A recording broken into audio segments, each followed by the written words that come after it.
Commander Sarah Chun watched Earth's final sunset through the cracked viewport of the Union Defiance, her flagship's hull groaning under the relentless bombardment of Vorthack plasma cannons. Around her, the bridge crew worked with grim efficiency, their faces illuminated by the red emergency lighting that had become their constant companion over the past 72 hours. "Ma'am, the Melbourne and the New Cairo are gone," reported Lieutenant Torres, his voice steady despite the tears streaming down his face. "The Vorthack are moving into bombardment positions over the Pacific Fleet's last stand." Sarah closed her eyes for a moment, allowing herself to feel the weight of humanity's impending extinction. 3 billion souls had already been lost in the first wave. The remaining 2 billion were scattered across colony worlds that would fall within days once Earth's resistance ended. The United Earth Navy had thrown everything they had at the Vorthack Empire, and it hadn't been nearly enough. The aliens were unlike anything humanity had encountered in their brief foray into space. Where humans had expected tentacles or scales or the exotic biology of science fiction, they found something far more disturbing. Creatures that looked almost human, but wrong in ways that made the mind recoil. Too tall, too thin, with joints that bent in impossible directions, and eyes that held an ancient malevolence. "Commander," called out Dr. Elena Vasquez from her station at the science console, "I'm reading massive energy signatures from the Vorthack command ships. It's not weapons, it's something else." Sarah opened her eyes and studied the tactical display. The Vorthack fleet had suddenly ceased their bombardment, their massive vessels arranging themselves in a complex geometric pattern around Earth. Energy beams, visible even through the planet's atmosphere, began connecting the ships in an intricate web of pulsing light. "What are they doing?" she whispered. Her answer came in the form of a transmission that cut through every communication channel simultaneously. The face that appeared on the main screen was distinctly Vorthack. Pale skin stretched too tight over angular bones, black eyes that seemed to drink in light, and a mouth that split too wide when it spoke. "Humans of the third planet," the creature said, its voice carrying harmonics that made Sarah's skin crawl. "I am High Inquisitor Vextar of the Vorthack Empire. Your resistance has been noted and found adequate. You have provided sufficient entertainment to earn a place in the Dominion." Sarah stepped forward, her jaw clenched. "What's the Dominion?" The alien's too wide mouth stretched into what might have been a smile. "It is where we house species that show promise, where we study the mechanisms of will and the architecture of hope, where we learn what makes a people truly break." The energy web around Earth suddenly flared, and Sarah felt a strange, tingling sensation throughout her body. Around the bridge, her crew began to shimmer, their forms becoming translucent. "You see," continued Vextar, "we have discovered that simple extinction is wasteful. There's so much more to learn from a species when they are kept alive, when they're given just enough hope to continue existing, only to have that hope systematically dismantled." Sarah tried to speak, but found her voice fading along with her body. The transporter beam, if that's what it was, worked differently than anything in human science. It didn't just move matter. It seemed to be cataloging every atom, every neural pathway, every memory and dream. "The process you are experiencing now will preserve you perfectly," Vextar explained as Sarah's bridge dissolved around her. "Every human currently on Earth, every colonist on your scattered worlds, all 5 billion of you, you will be reconstituted in the Dominion, where your species will have the honor of contributing to our understanding of suffering." The last thing Sarah saw of Earth was the planet itself, beginning to shimmer and fade. The Vorthack weren't just taking the people, they were taking everything. The cities, the oceans, the atmosphere itself. In moments where Earth had been, only empty space remained. Sarah found herself floating in a void of swirling colors and impossible geometries. Around her, she could sense the presence of her crew, of every human who had ever lived, all suspended in this strange between space as the Vorthack machinery processed their very existence. "Welcome to the harvest," Vextar's voice echoed through the void. "When you next wake, You will find yourselves in a perfect recreation of your world. Every detail preserved, every comfort maintained. You will want for nothing, except freedom. The void began to solidify around Sarah, colors bleeding into familiar shapes. She saw the outline of her childhood home in New Shanghai, her first apartment in Luna City, the bridge of every ship she had ever served on. The Vorthack were building something from humanity's collective memories, crafting a prison from their own nostalgia. But, I must warn you, the High Inquisitor's voice grew fainter as reality crystallized around them. The Dominion has housed many species over the millennia. The proud Krillian warriors, the transcendent Nexari, the eternal machines of the collective. All believed themselves unbreakable. All learned otherwise. Sarah felt her feet touch solid ground, the familiar metal decking of a starship corridor. Around her, her crew was materializing, their faces showing the same confusion and growing horror that she felt. The Dominion is not merely a prison, Vextar concluded. It is an engine of despair, designed by the accumulated wisdom of 3,000 years of conquest. It will learn your weaknesses, exploit your fears, and gradually strip away everything that makes you human. Not your bodies, those we preserve. Not your minds, those we study. But your hope, your dignity, your will to resist.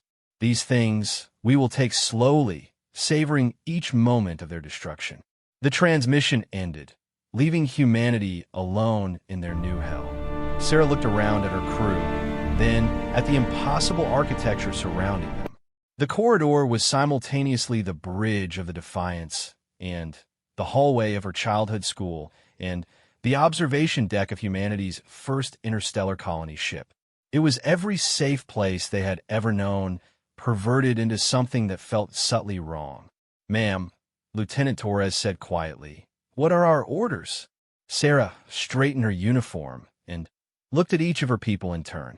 They were afraid, terrified, really, but they were still looking to her for leadership, still believing that somehow she might have a plan. "We survive," she said simply. "Whatever they think they know about breaking humans, we prove them wrong.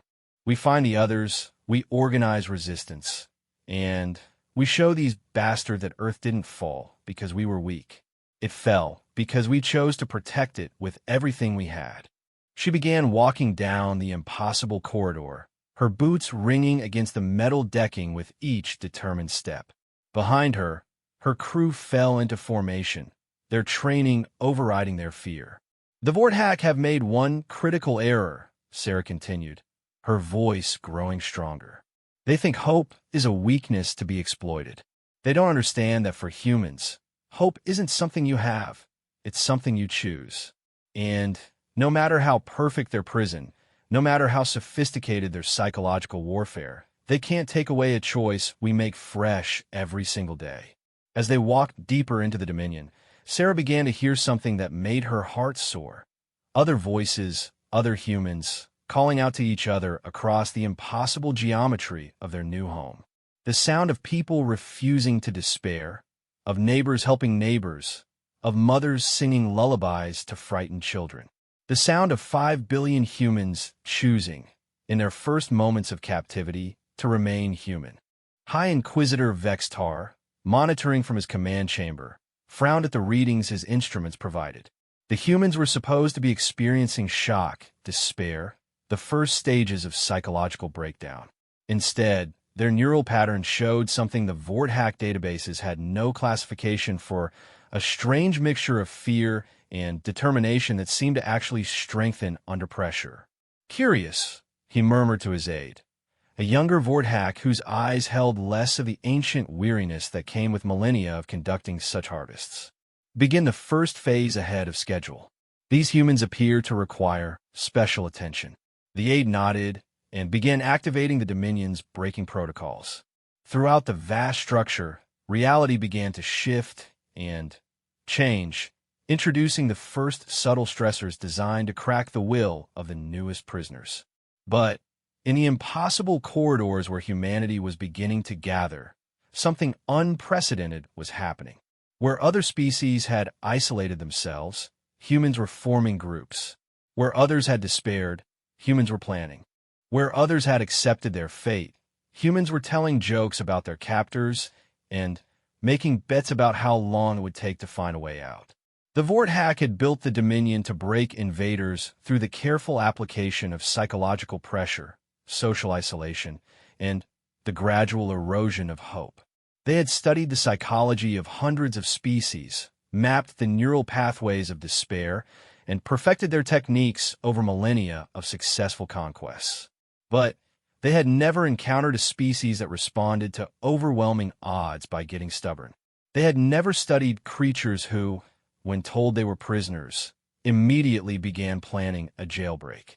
They had never met beings who could find humor in the darkest circumstances and strength in each other's company. As Sarah Chun led her growing group through the shifting passages of the Dominion, she carried with her the prayers and hopes of 5 billion souls. She didn't know if they could escape, didn't know if they could fight back, didn't even know if survival was truly possible. But she knew they would try, because that's what humans did when faced with impossible odds. They got creative, they got stubborn, and they absolutely refused to go down without a fight. The Vorthack had built the Dominion to break invaders. They were about to learn that some invaders were harder to break than others. Dr. Marcus Webb had always considered himself a rational man. As Earth's leading xenopsychologist, he had spent his career studying the theoretical minds of alien species humanity might one day encounter. Nothing in his research had prepared him for the Dominion. The facility, if it could be called that, defied every law of physics and architecture he understood. Corridors stretched infinitely in some directions while looping back on themselves in others. Gravity varied from room to room, sometimes pulling sideways or upward. Time itself seemed negotiable, with some areas experiencing hours while others experienced minutes during the same subjective period. It's designed to disorient, he explained to the group of humans who had gathered in what appeared to be a recreation of Central Park. The grass was too green, the sky too blue, and if you looked directly at the sun, it was clearly artificial, but it felt safe enough for humans to congregate. Every aspect of this place is calculated to break down our sense of reality, our ability to trust our own perceptions. Captain Lisa Rodriguez, formerly of the Mars Defense Force, nodded grimly. Classic psychological warfare, except they've had 3,000 years to perfect it. Around them, roughly 2,000 humans had gathered, a mix of civilians and military personnel who had managed to find each other in the maze-like structure. Webb was encouraged by the organization that was naturally forming. People were sharing resources, establishing security protocols, and creating communication networks without any central authority dictating the need. "Doc, you mentioned other species," said Tommy Chun, no relation to Commander Sarah Chun, despite the shared surname. The teenager had been studying engineering before the harvest. What happened to them? Webb pulled up the information he had managed to gather from the Dominion's own systems. Somehow, the Vorthack allowed access to certain databases, probably as part of their psychological manipulation. The Krillian Empire lasted 18 months. He began, his voice heavy. They were a warrior culture, similar to our popular depictions of Klingon. Proud, honorable, fierce in battle. The Vorthack broke them by forcing them to fight each other for resources, gradually corrupting their honor until they were little more than animals. He gestured to a section of the park where the air seemed to shimmer differently. The Nexari were beings of pure thought, crystalline entities that communicated through direct mental contact. They lasted 2 years and 3 months. The Vorthack broke them through forced isolation, cutting off their ability to touch other minds until they went insane. And the machines? Rodriguez asked. The eternal collective, artificial intelligences that had transcended their organic creators. They lasted the longest, nearly 5 years. The Vorthack broke them by introducing random errors into their code, making them doubt their own calculations until they chose self-deletion rather than existence with flawed logic. An uncomfortable silence fell over the group. Tommy was the first to speak. So what makes us different? Why should we succeed where they failed? Before Webb could answer, a new voice cut through the discussion. Because we're too stupid to know when we're beaten. Everyone turned to see Commander Sarah Chun approaching with her own group of survivors. Behind her walked scientists, soldiers, engineers, teachers, children, and elderly civilians. Nearly 3,000 people in total, and more arriving every few minutes as the human communication network continued to expand. Commander, Rodriguez said, standing and offering a salute. Good to see you made it. Good to see all of you, Sarah replied, her eyes taking in the growing crowd with satisfaction. Dr. Webb, I heard your analysis. You're right about the psychological warfare, but you're missing something crucial. Webb raised an eyebrow. Which is? The Vorthack studied those other species for millennia before harvesting them. They knew their psychological profiles, their cultural weaknesses, their breaking points. They've had maybe 50 years to study humanity, and most of that was through long-range observation. Sarah gestured to the crowd around them. They know we fight, they know we're social, they know we're curious. But they don't understand the specifics. They don't know about our perverse tendency to laugh at inappropriate times, our habit of making friends with our enemies, or our absolute refusal to follow reasonable orders when unreasonable ones are more interesting. As if to prove her point, a group of children nearby had discovered that gravity in one section of the park allowed them to run up the sides of trees. Instead of being terrified by this violation of natural law, they were laughing and turning it into a game, with adults standing by to catch them if they fell. The Krillians were broken because they fought each other, Webb said, understanding beginning to dawn. But humans have a history of fighting together even when we disagree about everything else. The Nexari were isolated from mental contact, added Rodriguez. But we've never had telepathy to begin with. We're already adapted to communication barriers. And the machines were broken by doubt in their own logic, finished Tommy. But humans have never trusted logic completely anyway. We make decisions based on gut feelings, emotions, hope, things that can't be corrupted by introducing random errors. Sarah nodded approvingly. Exactly. The Vorthack built this place to exploit specific psychological vulnerabilities. The problem is they're exploiting the wrong vulnerabilities. A low rumble echoed through the artificial park, and the too blue sky began to flicker. Around them, the landscape started to shift and change, buildings rising from the ground while others sank into the earth. First phase is starting, called out Dr. Jennifer Liu, a physicist who had been monitoring the energy patterns around them. I'm reading massive reality fluctuations throughout the facility. The changes weren't random, Webb realized. The Dominion was becoming more alien, more hostile. The comforting recreations of Earth were being replaced with something designed to inspire fear and confusion. Where Central Park had been, a vast metallic chamber now stretched in all directions. The ceiling was lost in shadows, and the walls pulsed with organic rhythms that suggested something alive and massive. The air tasted of copper and ozone, and strange sounds echoed from the darkness beyond their gathering. Phase 1 of the breaking protocol, Sarah said calmly. Environmental stress designed to make us feel small, lost, and helpless in an alien environment. Around them, humans were indeed showing signs of stress. Some were hyperventilating, others were backing toward the center of the group.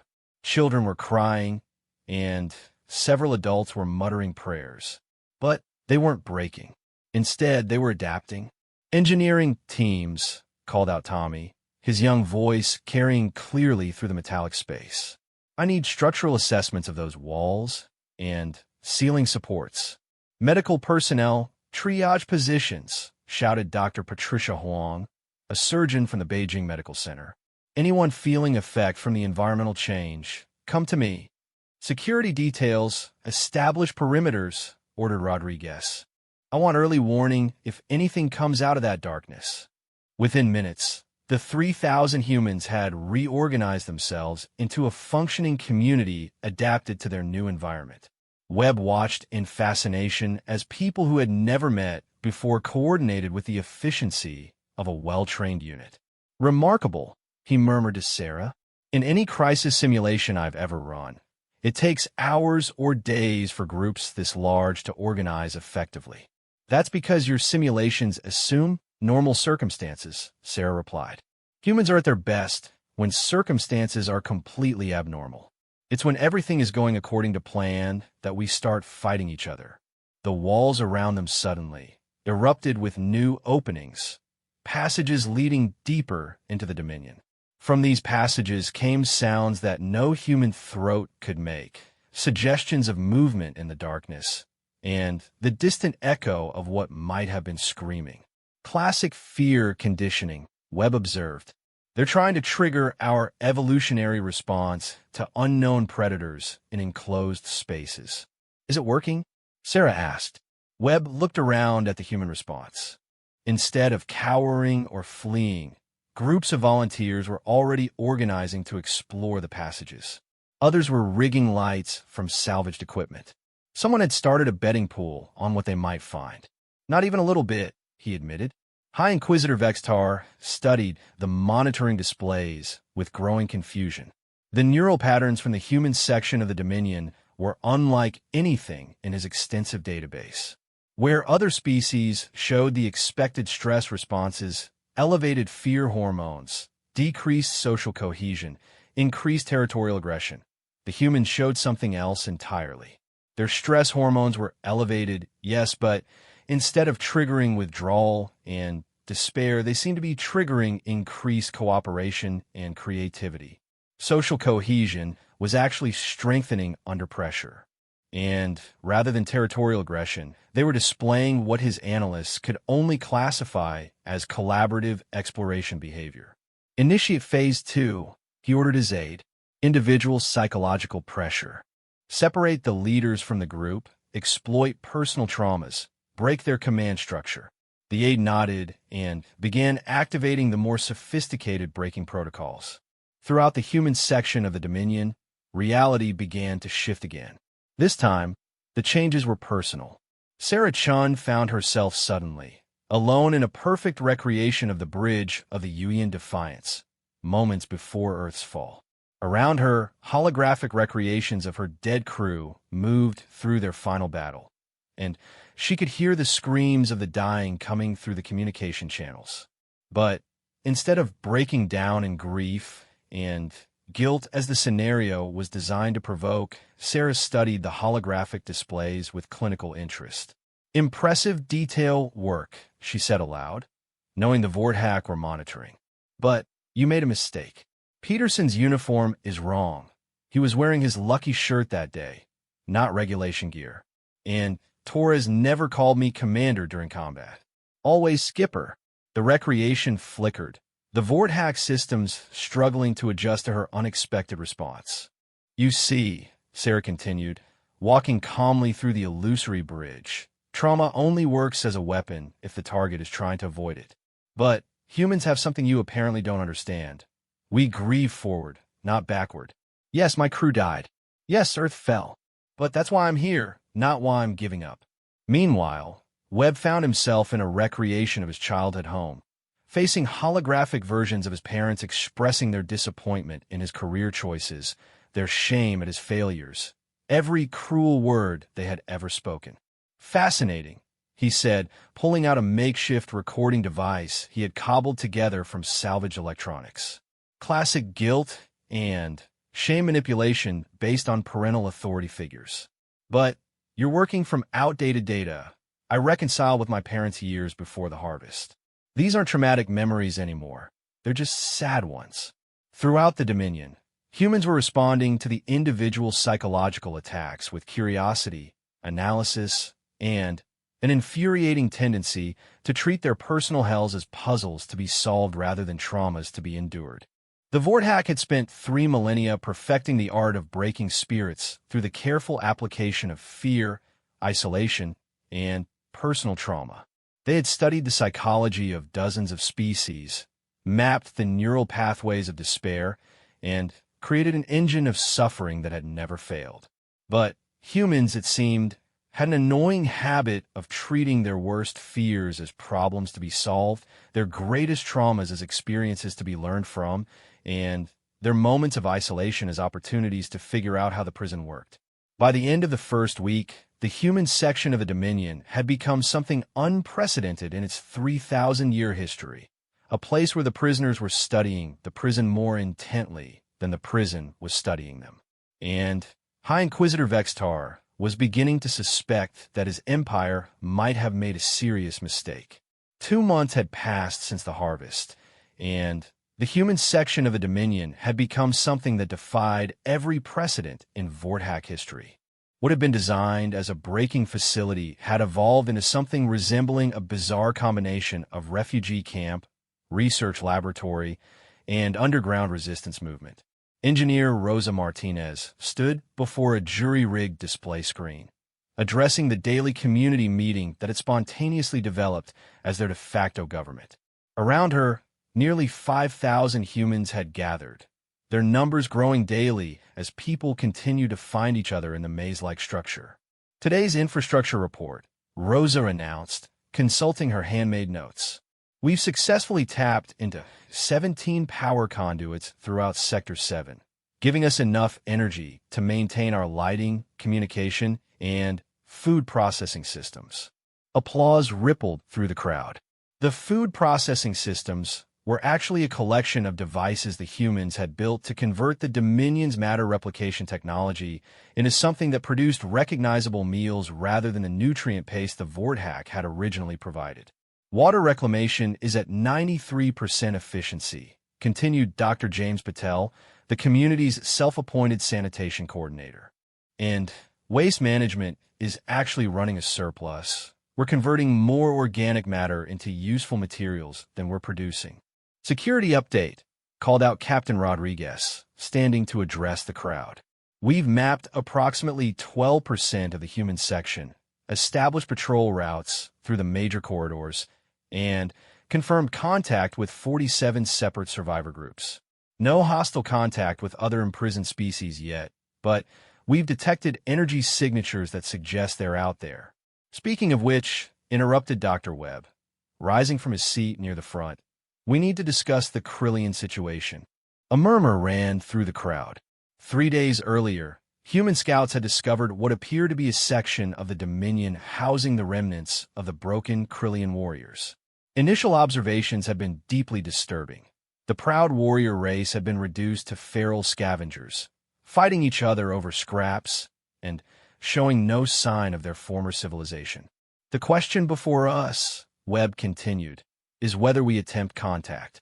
Our xenopsychology team believes the Krillians might be recoverable with proper intervention, but approaching them carries significant risks. What kind of risks? Asked Sarah Chun. She had emerged as the community's unofficial military commander, with her authority flowing from competence rather than formal appointment. Best case scenario, they attack us on sight because they've been conditioned to see all contact as a threat, Webb replied. Worst case, they've been so psychologically damaged that exposure to hope, seeing us unbroken, might drive them to complete madness. Tommy Chun, who had somehow become the community's chief technical officer despite being barely 18, stood up from his position near the engineering display. Or, he said with the confidence that only teenagers possessed, we could show them that the Vorthak breaking protocol isn't as effective as advertised. Explain, Sarah said. Tommy activated one of their salvage display systems, showing a 3-dimensional map of the Dominion sections they had explored. Look at the pattern. The Krillians were placed in environments designed to exploit their warrior culture, forced combat scenarios, resource competition, honor-based conflicts. The Nexari were put in isolation chambers that prevented their telepathic communication. The machines were given processing environments with introduced errors. He highlighted different areas of the map as he spoke, the crowd following along with growing interest. But look at where they put us, Tommy continued. Mixed environments, constantly changing scenarios, no consistent pressure designed to exploit a specific human weakness. It's like they couldn't figure out what our breaking point was supposed to be. Because they studied the wrong things about us, added Dr. Liu, the physicist who had become their expert on Dominion technology. They focused on our conflicts, our wars, our divisions. They didn't study our collaboration, our adaptability, our tendency to unite against external threats. Webb nodded slowly. So you're suggesting that the other species aren't inherently weaker than us. They were just subjected to more targeted psychological warfare. Exactly, Tommy said. Which means if we can show them that the Vortex system can be beaten, if we can demonstrate that resistance is possible, we might be able to help them recover, Sarah finished. It's risky, but it could change everything. The debate that followed was characteristically human in its chaos. Multiple people spoke at once. Arguments branched into sub-arguments, and at least 3 different voting systems were proposed before anyone could agree on what they were voting about. Yet somehow, within 2 hours, they had reached a consensus. They would attempt contact with the Krillians.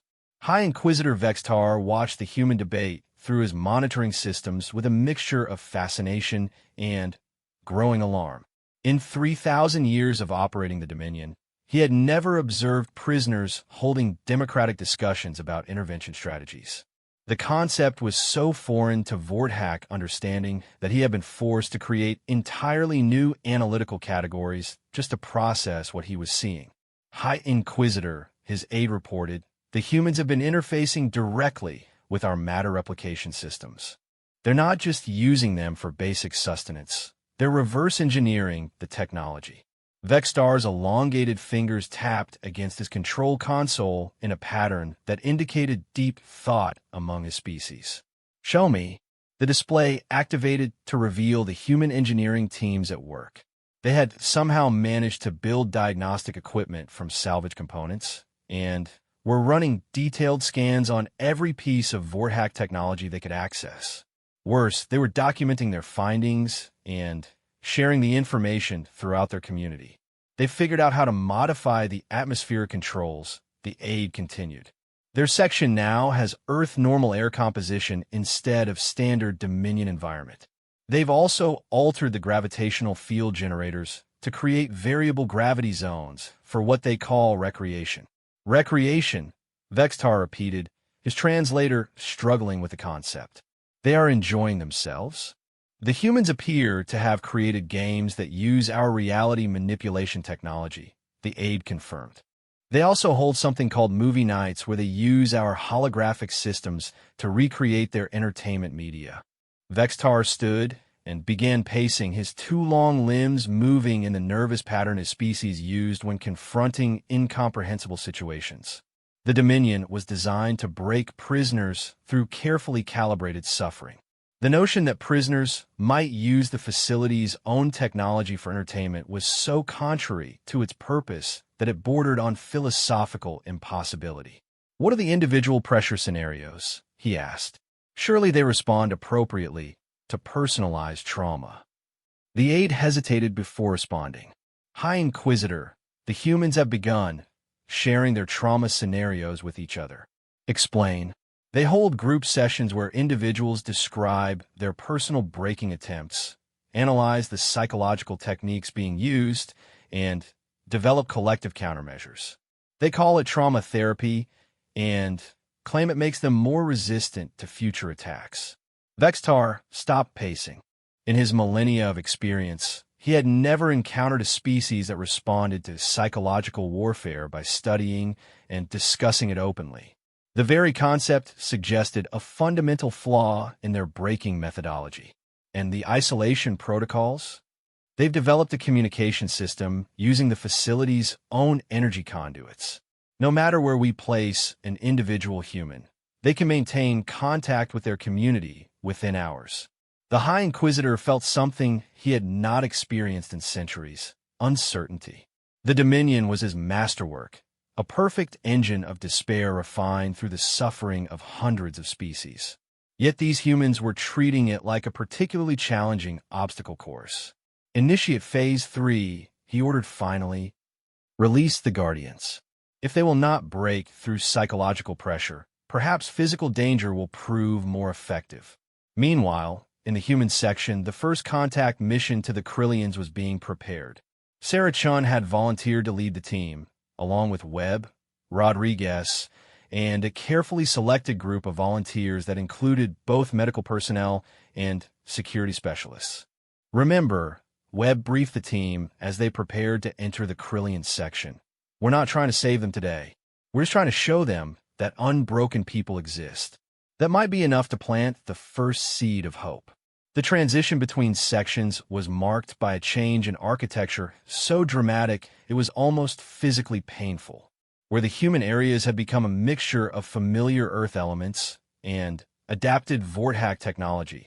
The Krillian section was a harsh wasteland of jagged metal and dim red lighting. The smell hit them first, the stench of a people who had given up on hygiene, mixed with the metallic tang of old blood. Then came the sounds, snarls, impacts of weapons against armor, and the occasional roar of rage or pain.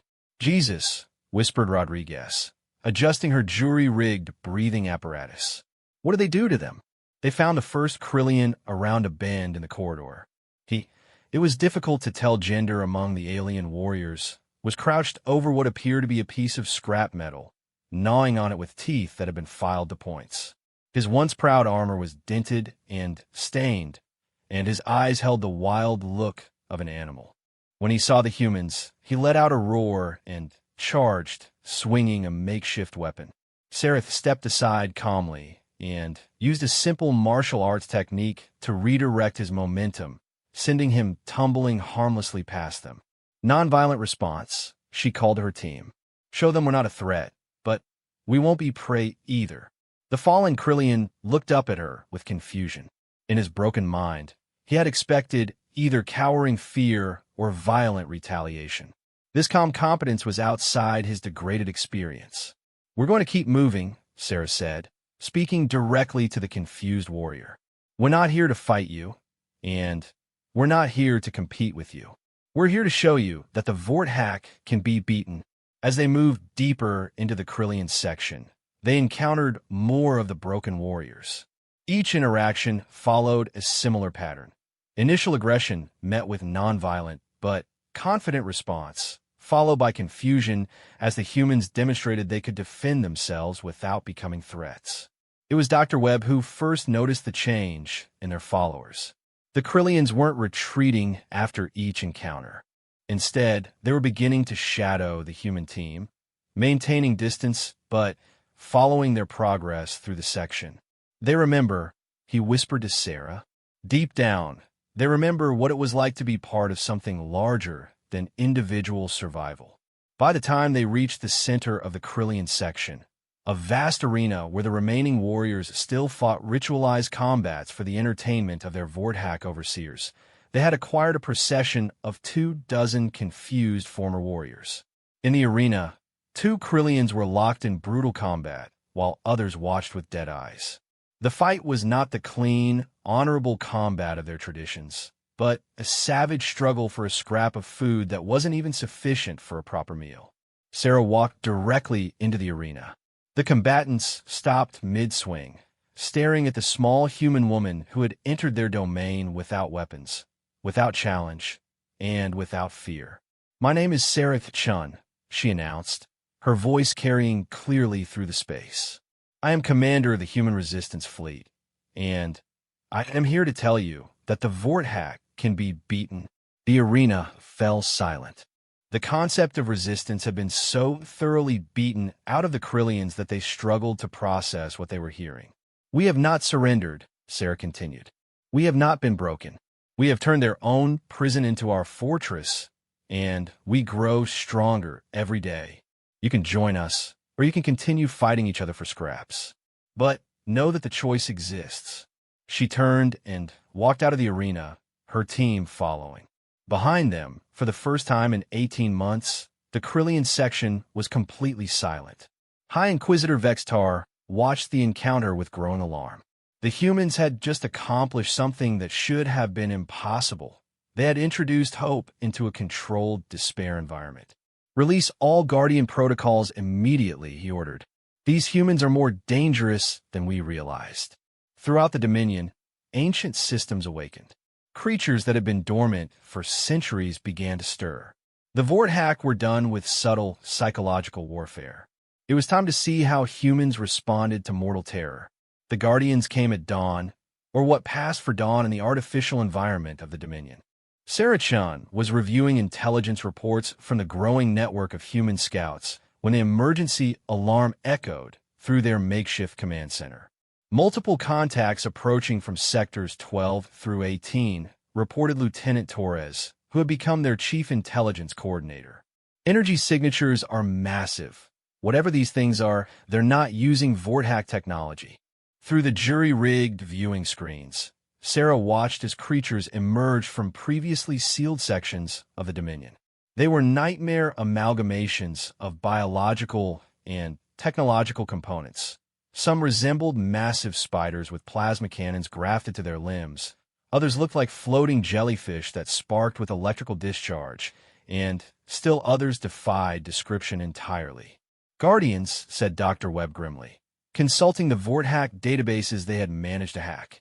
Creatures collected from dozens of worlds, surgically modified for maximum psychological impact, and kept in stasis until needed for pest control. How many? Sarah asked. According to the logs, approximately 300 throughout the human section, Torres replied, his face pale. Sarah, some of these things are the size of city blocks. Around the command center, humans were responding to the crisis with characteristic efficiency. Without being ordered, security teams were taking defensive positions, civilians were moving to protected areas, and engineering teams were frantically working to activate defensive systems they had been building from salvaged Vorthack technology. Tommy, Sarah called to the young engineer, what's the status on our defensive grid? Tommy looked up from a console that was sparking ominously. Partially operational. We've got energy barriers online in about 40% of our sectors, but the power requirements are massive. If we activate everything at once, we'll drain our entire power grid in maybe 30 minutes. Dr. Liu, what about the experimental weapons? The physicist wiped sweat from her forehead. The plasma rifles we've been building from matter replicator components are functional, but we've only got enough power cells for maybe a dozen sustained firefights. After that, we're back to improvised weapons. Sarah nodded, her mind racing through tactical options. The humans had known this moment would come eventually. The Vorthack wouldn't allow their resistance to grow indefinitely. But the scale of the response was overwhelming. Commander Chun interrupted a new voice. Sarah turned to see a figure that made her heart skip. A Krillian warrior, but one who stood upright with dignity restored, wearing armor that had been cleaned and repaired. I am War Leader Kethvar of the 19th Claw, the warrior said in accented but clear English. I come representing 43 of my surviving people. We offer our service in this fight. Behind him stood a group of Krillians who, while still bearing the scars of their imprisonment, had regained something of their former bearing. The transformation was remarkable. Where broken scavengers had been just days before, warriors now stood ready for battle. War Leader, Sarah replied, offering the formal greeting Dr. Webb had taught her. Your offer is accepted with honor. What do you bring to the fight? Knowledge of the Guardians, Kethvar replied grimly. We have fought them before, during our initial capture attempts. They're difficult to kill, but not impossible. More importantly, we know their behavioral patterns. He gestured to a display screen. The Guardians are not truly intelligent. They are weapons with basic programming. They respond predictably to certain stimuli. If we can coordinate our forces. The tactical discussion that followed was unlike anything in the Dominion's history. Humans, with their instinct for adaptive strategy, combined with Krillians, with their warrior culture's understanding of combat, created plans that incorporated both species' strengths while compensating for their weaknesses. The humans will handle technical coordination and defensive systems, Kethvar explained to his warriors. We will serve as mobile assault units, using our superior physical capabilities for direct combat. Wait, interrupted Maria Santos, a former UN peacekeeper who had become one of the community's military advisors. We've been thinking about this wrong. We're planning to fight the Guardians, but that's playing by their rules. Sarah raised an eyebrow. Explain. The Guardians are designed to kill us, right? To terrorize us into submission through overwhelming force. But what if we don't fight them directly? What if we turn them into something else? Tommy's eyes lit up with understanding. Conversion. We've been reverse engineering Vorthack technology for months. What if we could reprogram the Guardians instead of destroying them? Dr. Liu pulled up schematics on her console. It's theoretically possible. The Guardians use biomechanical control systems that interface with Dominion technology. If we could access their command protocols, we need someone to get close enough to interface directly, Webb pointed out. And these things are designed to kill anything that approaches them. Leave that to us, Kethvar said with what passed for a grin among his species. Krillian warriors are excellent at getting close to things that want to kill us. The plan that emerged was audacious to the point of insanity. Teams of humans would use their technical expertise to identify Guardian command systems, while Krillian warriors created diversions and provided protection. If successful, they wouldn't just defeat the Guardian attack. They would turn the Vorthack's own weapons against them. High Inquisitor Vextar watched the preparations with a mixture of confusion and growing respect.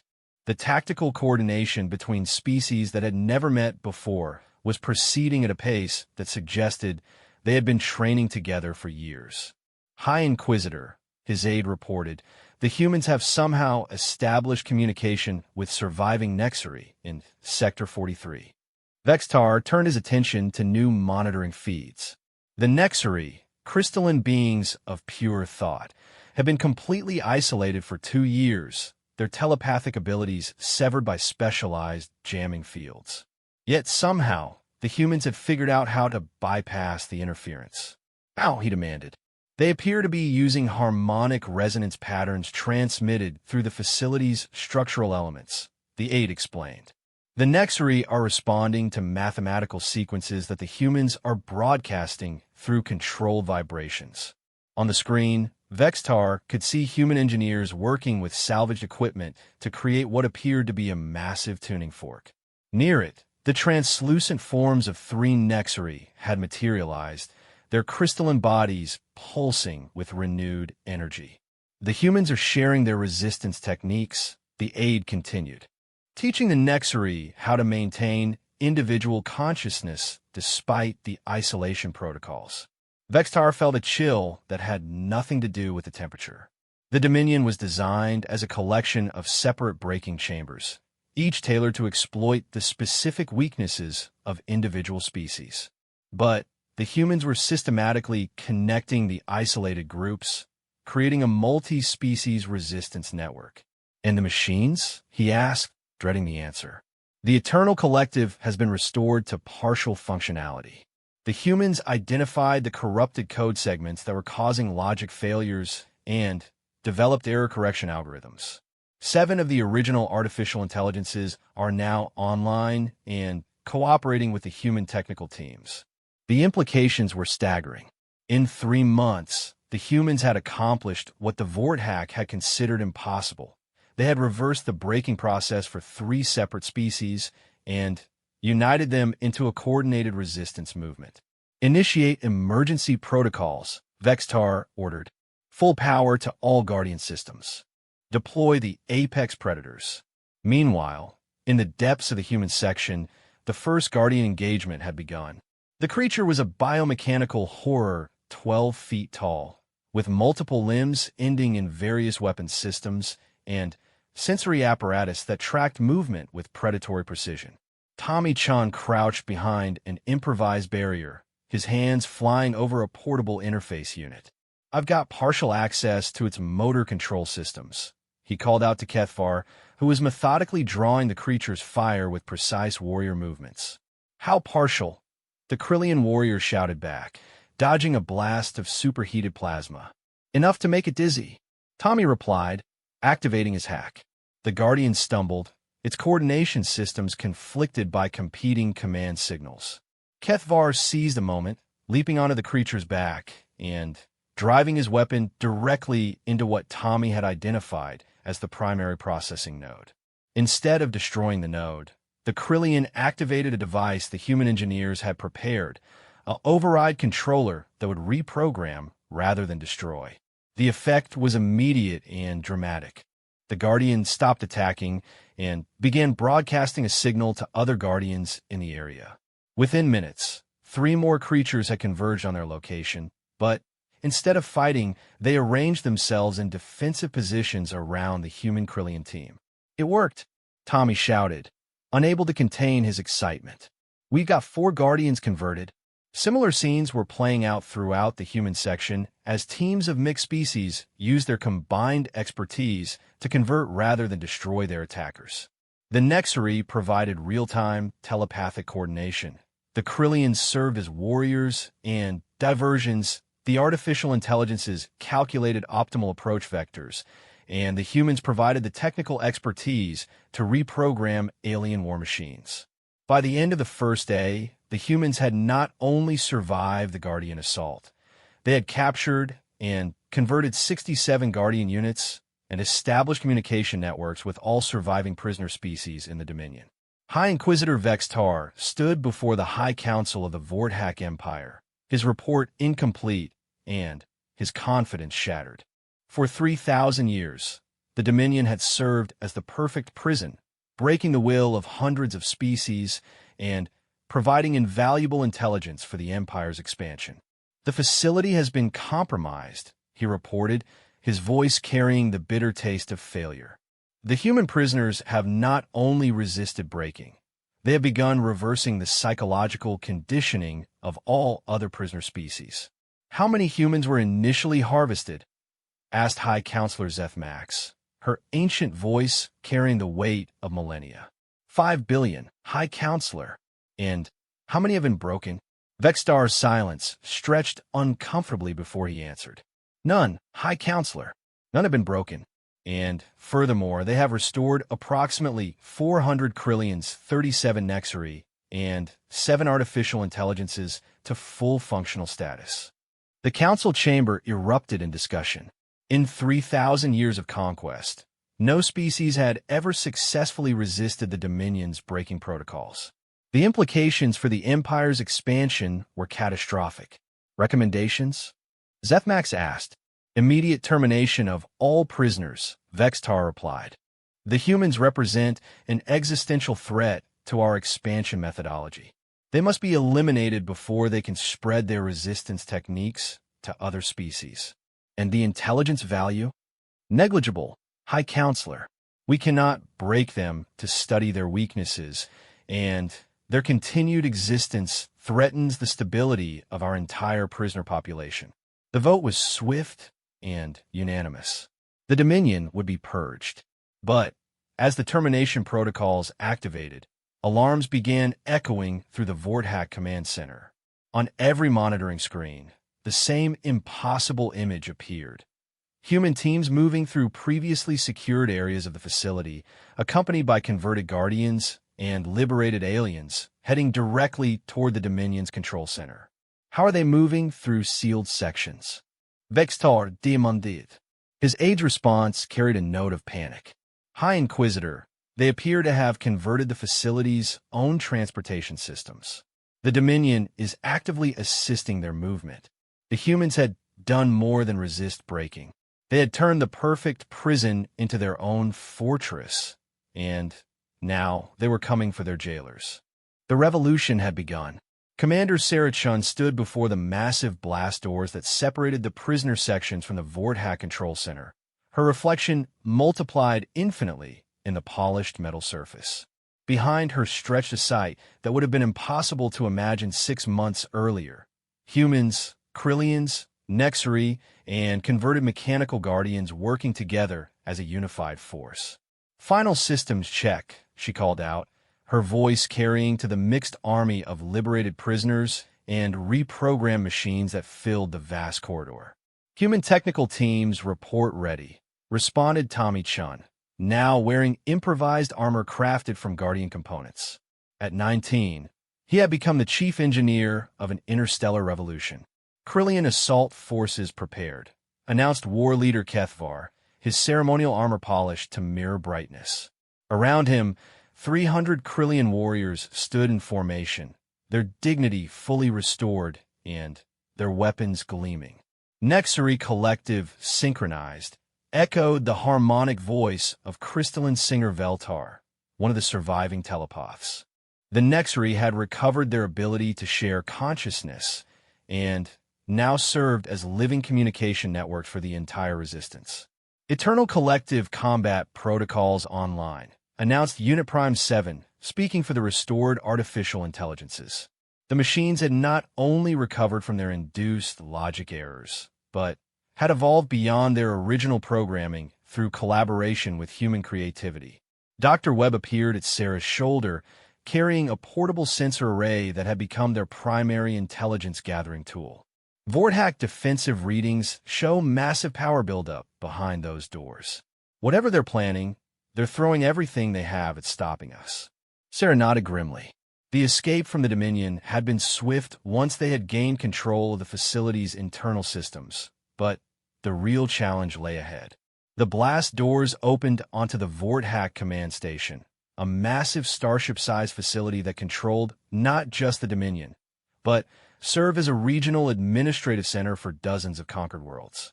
"Remember the plan?" she addressed the assembled force. "We're not here for revenge. We're here to free everyone they've ever captured and to send a message to the Vorthack Empire that breaking people is harder than they think." The blast doors began to cycle open, revealing a vast chamber that stretched beyond visual range. The Vorthack Command Center was a marvel of intimidating architecture, soaring spires of black metal, platforms connected by energy bridges, and holographic displays showing the disposition of fleets across hundreds of star systems. Waiting for them were the Vorthack themselves. High Inquisitor Vextar stood at the center of a formation of his people, their elongated forms encased in armor that seemed to absorb light. Behind them, automated defense systems tracked the approaching Resistance army with weapons that could sterilize planets. "Humans," Vextar called out, his voice amplified by the chamber's acoustics. "You have accomplished the impossible.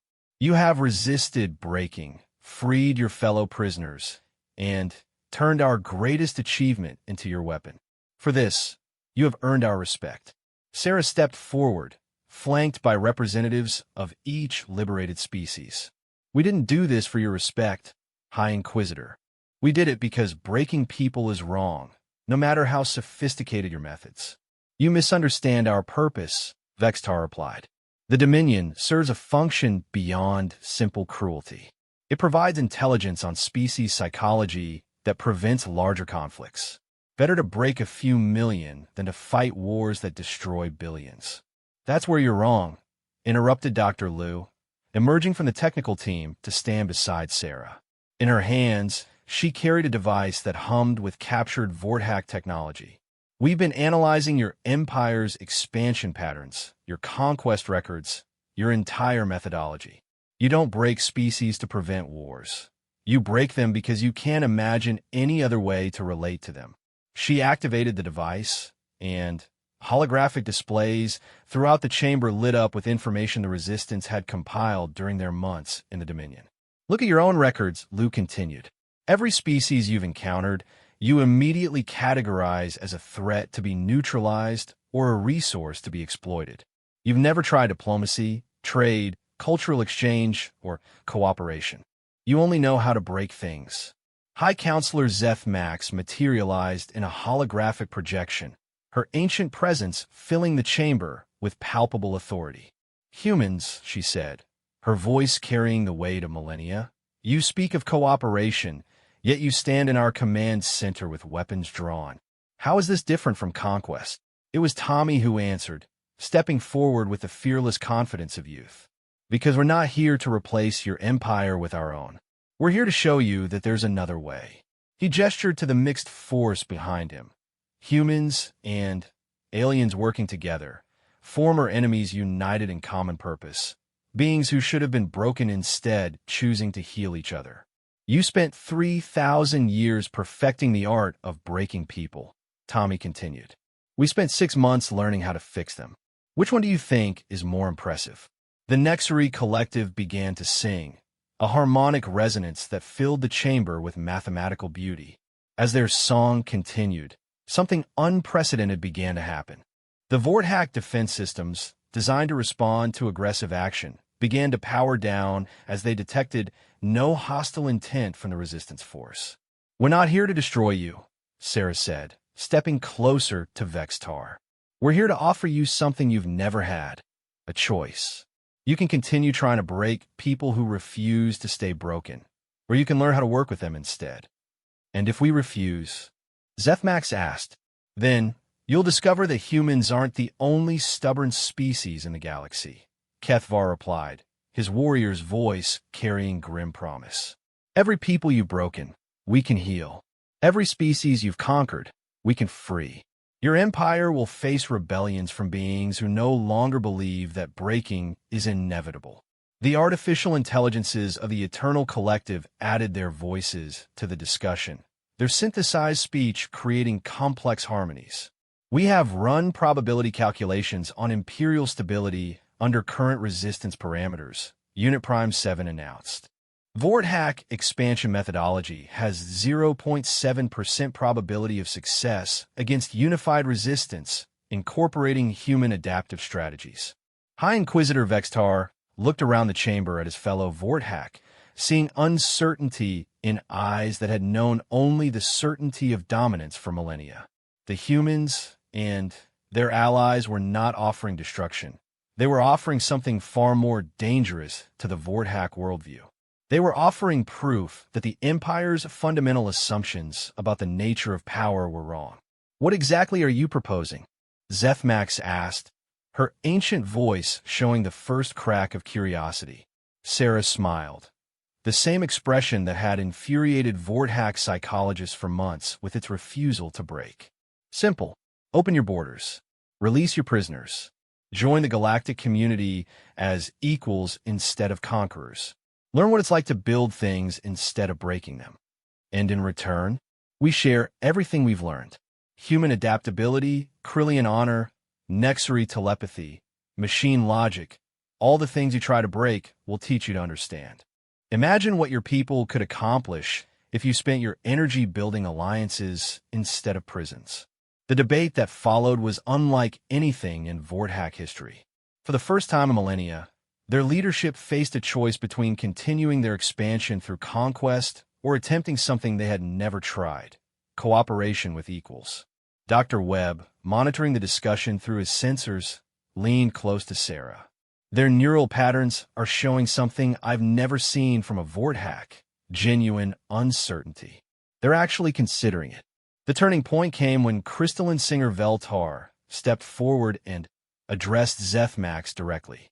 Through the Nexary's telepathic abilities, the Vorthack leader experienced something no member of her species had ever felt: the shared consciousness of multiple species working together by choice rather than compulsion. The sensation was overwhelming. For just a moment, Zethmax experienced what it felt like to be part of something larger than dominance, to contribute to a collective purpose built on cooperation rather than conquest. "Impossible," she whispered, her voice carrying wonder instead of authority for the first time in centuries. "Not impossible," Sarah replied gently. "Just different. And maybe after 3,000 years of doing things the same way, different is exactly what your empire needs." The negotiation took 3 days.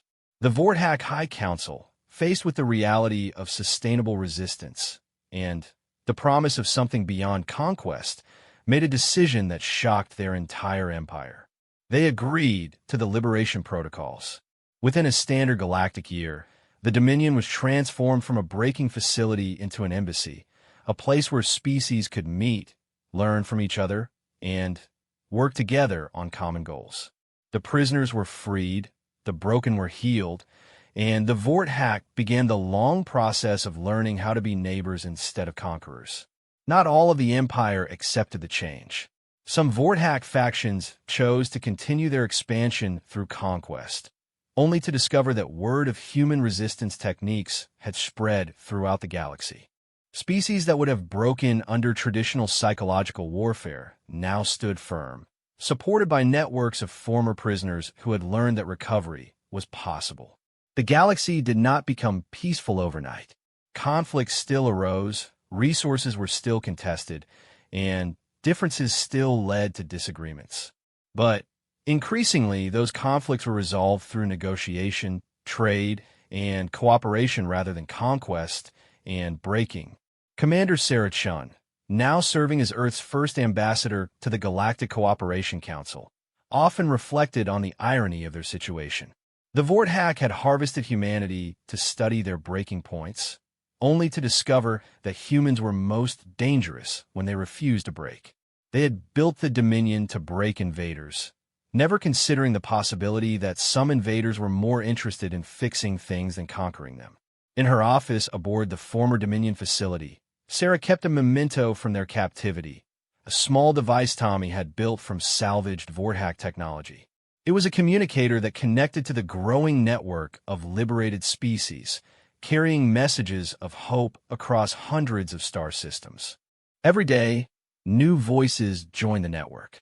Former prisoners sharing recovery techniques, scientists collaborating on projects that no single species could accomplish alone, artists creating works that blended multiple cultural traditions, and children growing up in a galaxy where cooperation was becoming the norm rather than the exception. The Vorthak had spent 3 millennia perfecting the art of breaking civilizations. Humanity had spent 6 months proving that some things, once broken, could choose to heal stronger than before. And in the end, that choice had made all the difference. Dr. Webb, now serving as the chief xenopsychologist for the Cooperation Council, published his final report on the Dominion incident with a conclusion that became required reading throughout the galaxy. The Vorthak Empire made a fundamental error in their understanding of psychological warfare. They assumed that breaking was permanent, that once a species or individual was reduced to their component parts, those parts could be controlled and manipulated indefinitely. They failed to account for the possibility of adaptive recovery, the ability of broken things to heal in ways that made them resistant to future breaking. Humans demonstrated that resistance to psychological warfare is not about being unbreakable. It is about choosing to heal, to adapt, to find strength in shared vulnerability, and to help others do the same. When faced with a system designed to exploit individual weaknesses, they created community strengths. When confronted with isolation, they built communication networks. When offered despair, they chose hope. Not because they were naturally superior to other species, but because they recognized that breaking was a choice that could be refused. And in refusing to stay broken, they taught an entire galaxy that recovery was possible. The Dominion was built to break invaders. It discovered instead that some invaders are more interested in healing than conquering, and that the act of healing together is perhaps the most powerful force in the universe. The Vorthak learned to build, the prisoners learned to heal, and the galaxy learned that breaking people is much harder than fixing them. In the end, that was the lesson that changed everything. 5 years after the liberation, the former Dominion had become the most successful diplomatic facility in galactic history. Species that had been enemies for millennia now worked together on projects that benefited all. The Vorthak had transitioned from an empire of conquest to a federation of cooperation, their expertise in psychology now used to help rather than harm. And at the center of it all, humans continued to do what they had always done best: adapt, persist, and find ways to smile in the darkness while helping others do the same. The galaxy was not perfect, but it was healing, and sometimes that was enough.